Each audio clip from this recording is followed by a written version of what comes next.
Hey guys, I'm really excited about today's episode. Today's talk is going to be all about AI and career opportunities. I've got a fantastic guest. I just had a great pre-interview conversation with Ben Gold, and he's going to be talking all about leveraging AI for your career. And it's really fascinating what AI can do and I'm really looking forward to the conversation. So Ben, welcome. Thank you. I'm excited to be on this call. Yeah, you have a actually very interesting take on AI because you're actually using it not only to keep your job, but actually to help with career transitions. And I know a lot of the audience out there, they're looking into alternative streams, looking to pivot. So tell us your story and your journey. So my journey is I've been about 20 years in the technology space. 12 years of that is in the HR tech space. The last 5 years, I've been working with an AI product on an enterprise level, and I have just been absolutely fascinated with how AI is able to crunch large amounts of data and give actionable insights right away. Now, in the early part of this year, I was let go from my job, and I was experimenting with this new generative AI technology, ChatGPT, and I was using it for my cover letters, for interview prep. So at first I was looking for a job and I was using it as a way to be more personalized.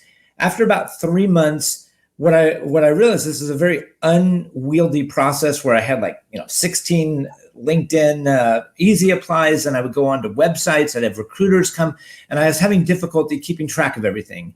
So I came up with this idea to create a company, a startup, and I learned all about that. I put together a team, we put together a prototype, which was to make the job seeker experience better or more efficient by having a CRM kind of experience.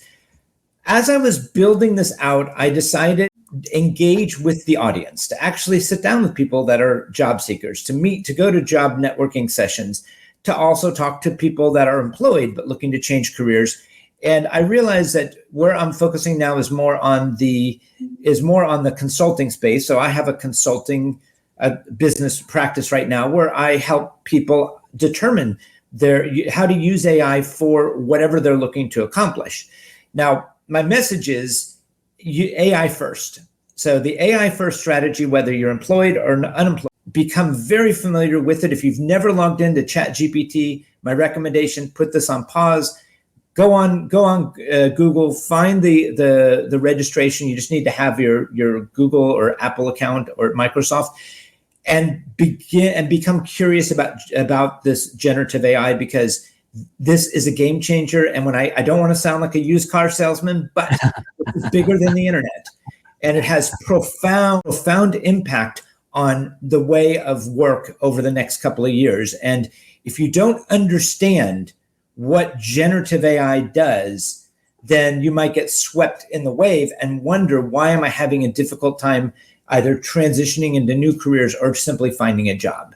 Yeah, it's really interesting about this AI wave because unlike the internet where everybody said it was like a scam or a bubble, you can't really argue with the fact that we've seen AI over the last 20 years just progress. We've seen Google, Facebook, Amazon, all the tech companies really use AI, and it's like they've basically demolished and reinvented industries, and it's going to be interesting where it goes forward. So you have a really interesting slant, is this idea, because most people are talking about how to keep their jobs, but you're actually talking about the future of AI in career development, job search sectors, how to use it. Tell us more about that. Great. And one of the things I think you touched upon this, Chris, and I'd like to expand on that, is this idea that AI has been around really for about 4 or 5 decades. And we see it, like you mentioned, like the Netflix recommending your next film, Amazon recommending the next product. Large corporations have been using this for decades to sell more stuff. Now, what's changed is generative AI. And that's really important to understand, that when ChatGPT came out, generative AI has democratized AI. It's a different kind of AI where they use what's called a large language model, an LLM, where, for example, the paid version of ChatGPT has over 1 trillion data points, and therefore it predicts the next phrase. So if I say, yesterday love was, it would know such an easy game to play and that this is the Beatles, because it's just able to understand really all that to put that data. Now, sometimes people are being impacted by this without knowing, because you can go straight on to ChatGPT and begin to understand how this works. But now it's being incorporated in large corporations. Apps are being created every day that take this technology to make things easier. I know you, and we can talk a little bit about different industries, including the podcasting one, on how this technology revolutionizes the game. So the question is, and I actually talked to, like, for example, a number of students, and this is really important, that if you're studying to be a graphic artist, or you're studying to be a marketing major, or to be an HR, whatever it is, it's important to understand that maybe some of the things that you've been focusing on, you might need to adjust before you get out, because that might not be as sellable when there is an automation out there that you press a button and it does what a year ago you had to pay someone a lot of money to do. Yeah. Yeah, it's so fascinating because I'm hearing all these recently, the Hollywood strike, you had the auto workers strike, you have healthcare strike. As a shareholder or CEO of a company, I'm thinking, okay, if all these workers are going to strike, how can I use AI and robotics to kind of ensure that I don't have these, production lapses and all of that?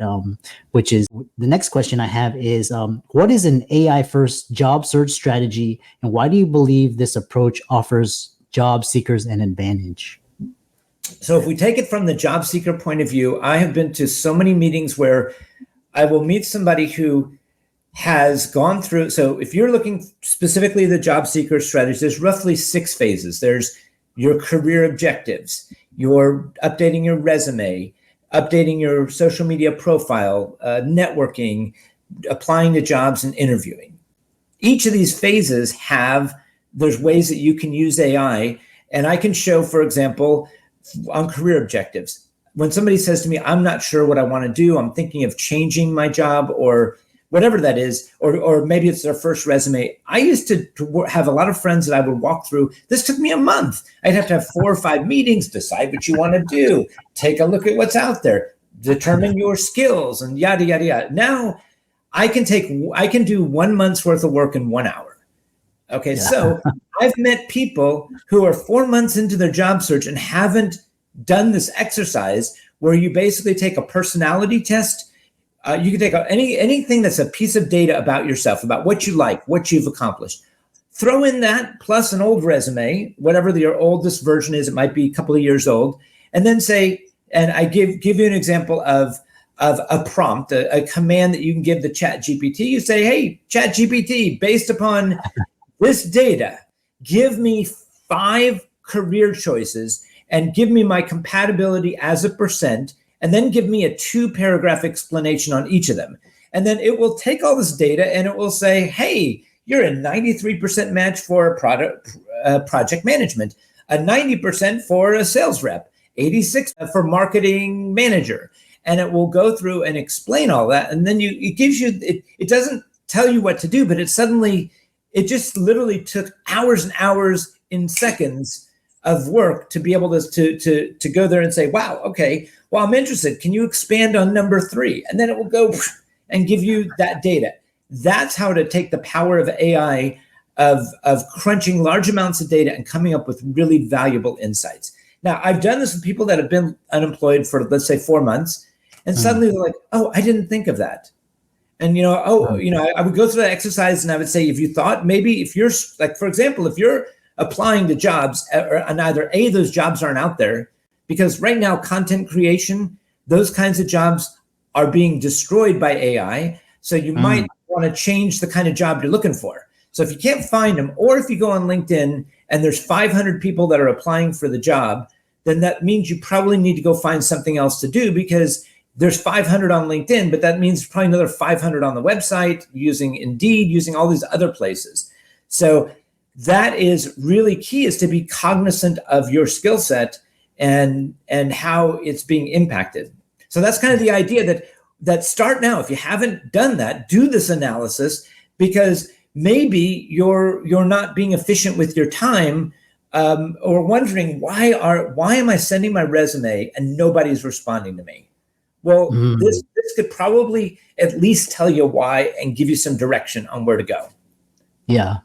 Yeah, it's interesting. We have so many stories to share. Shared so many stories. Just like, for example, a podcast will take, traditionally it would take, people release a podcast a week, and it takes, hundreds, maybe sometimes thousands of dollars for production.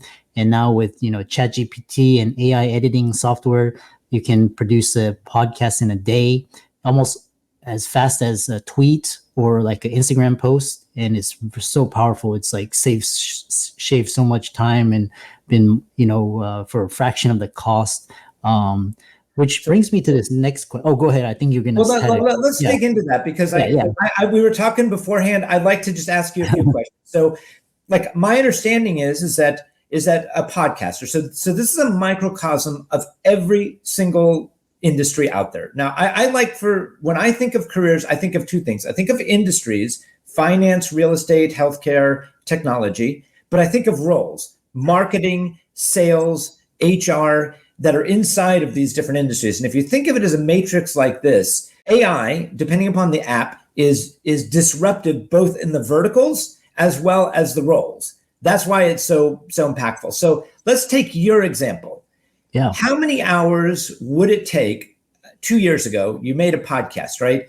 You either had to pay someone like $1,000 to produce it, yeah, correct? And you might have to work what, maybe 3, 4, 5 hours to review their work to make sure that. I mean, tell me if this is right. yeah, You have to cut the video into smaller segments. You need to make a summary. You need to post on social media, mm, make shorts, etc. Is that a yeah. correct statement? Yeah, you're correct. So I'll give you an example is the amount of time for, say, for example, one podcast production, like a 30-minute, it would take probably, I say, total 5 hours of man hour, just time, and you release a podcast episode 1 week, right? On top of that, you have to pay the editor. And for example, last year I was paying tens of thousands for a video editor, social media manager, content editor, etc. Right? And now with ChatGPT for $20 a month, and with AI editing software, which is like maybe $100 a year, I shaved one podcast down. I can create a podcast in 15 minutes, and that's from start to finish. And each episode will probably cost me maybe 25 cents, very extremely, whereas one episode would cost, hundreds of, maybe even thousands of dollars. So that's how rapidly things have, if you're a content creator, you have to start thinking how to use AI, not how to, rely on, of course a team is good, but software, as Mark Andreessen said, that software is eating the world. So just that's one example. Think about when you're a multi-million billion-dollar corporation and you're trying to shave costs. It's incredible. So Well, that's this part that's really scary because let's just take your example here. I'm going to expand upon it because this is really important for people in the audience to realize that you just mentioned you had a video editor. So imagine that I am a video editor.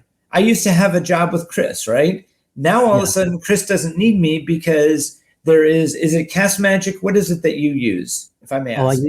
I use a Wisecut, Opus Clip, the different AI basic these. Oh, I also have to mention that in 15 minutes you can not only do a podcast, but you can do a blog. You can post it throughout, all the social media platforms. You can create reels, shorts, all these different things in that span of a time, and you can do it. Basically, it'll take one upload and it'll push it out to so many different. That's how powerful it is. So but I know you had that question. So Well, no, the reason I say this is that you have so there's two. So let's just kind of break this down because I'll give a couple of different examples. But for your example, you have probably you have a 95% efficiency rate at least. So yeah, you take 1/20th the time of your time to produce, and you've cut your expenses by about 95%. Now that's great for you as a podcast. However, when I'm thinking of somebody who's a video editor who maybe is in his or her 40s, they have a skill that up until a year ago was a very sought after skill, was something that was difficult to do, but now we have an AI bot that can replicate it. What are these people going to do? And that's a very serious societal question. What are they yeah, going to do when large corporations get rid of their video editors because they might use one video editor instead of 5, because you have one guy who runs all of the work of 5 because they can use AI for that. And that becomes a question of how do I, as a video editor, come up with a new skill or reinvent myself so that I can compete in this economy. And this is, so we take this one as an example. Now let me give you a couple other ones. HR. HR to me is one that is a little scary, because let's take different aspects. You got one aspect, which is talent acquisition. Now, we've always had applicant tracking systems, and you need them because if you have 500 resumes coming in, you're going to have some sort of screening software. Now, a lot of those are using AI to be able to put some sort of compatibility match and be able to say, and be able to weed out 90% so you can get to a manageable amount to look at. But now they're also deploying these bots that do interviews. So imagine that you want to apply for a job, and instead of talking to an actual screening recruiter, your screening call is with a bot. And the bot is able to then process the information and share that to the team. So now companies that have a large talent acquisition team can be more efficient. Now take the next thing, onboarding. There are apps that actually will take all of the company documents, take the role, upload it, and it will give a onboarding experience that's personalized based upon what this new hire is supposed to do. That used to take hours. That used to need someone with a degree. And so you ask the question, how many people in HR do you need? You'll definitely need something from a legal point of view, especially for large corporations. You'll need someone to be able to talk and be personable, but you don't have to hire as many people. And so that is truly, and the thing that's weird is that if I'm a small company or medium-sized business, I have to deploy AI to stay competitive because my competitors are doing the same thing.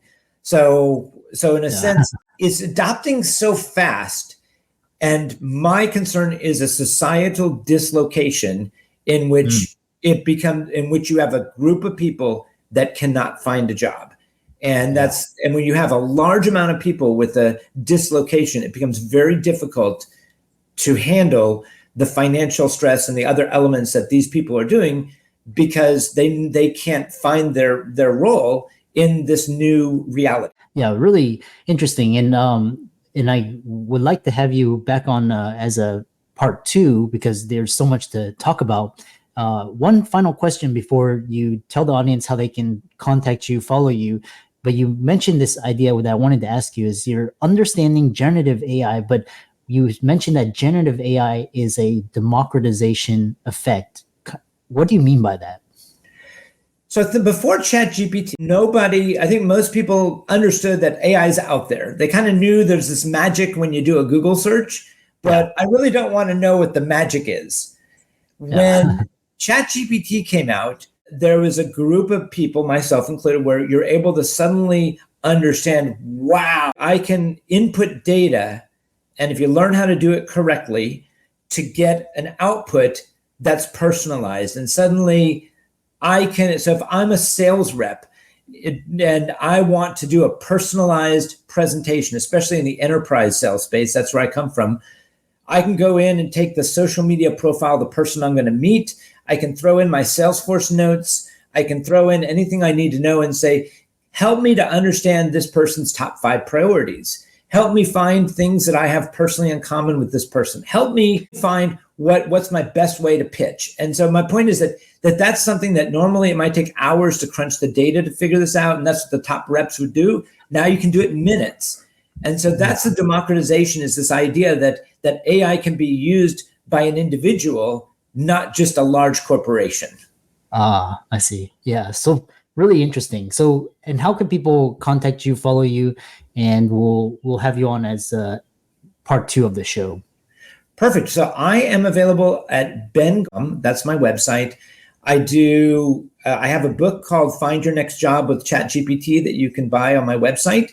I also do, if anybody here would like for me to speak to their job seeker networking groups or are interested in personalized consulting for their business, how to be more efficient, how to use AI, I have some contact forms here. So that's really the way to find me. On LinkedIn, I've got my profile, Ben Gold. So happy to connect with anybody on this show and would love to talk about AI.